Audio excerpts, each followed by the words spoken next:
عبادتیں اور ان کا تقدس، ان کی اہمیت اپنی جگہ، لیکن کسی انسان کا دل راضی کرنا یہ سب اہمیتوں سے زیادہ اہم ہے۔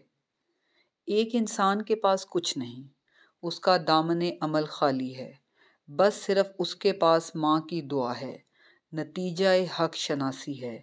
ایسا کیوں ہے؟ یہ مالک کے کام ہیں۔ کسی مال و دولت میں عرفان نصیب ہوا، کسی کو غریبی برداشت کرنے کی وجہ سے اپنے قریب کر دیا۔ کچھ لوگ صرف سفر میں رہے اور جھوٹے لوگوں کی عاقبت دیکھتے رہے۔ ان کھنڈرات کو دیکھنے سے جو ہیبت طاری ہوئی، اس میں حق آگہی حاصل ہو گئی۔ کچھ لوگ کوئی نیکی نہ کر سکے، لیکن جہاد اسلام میں ان کو شہادت نصیب ہو گئی۔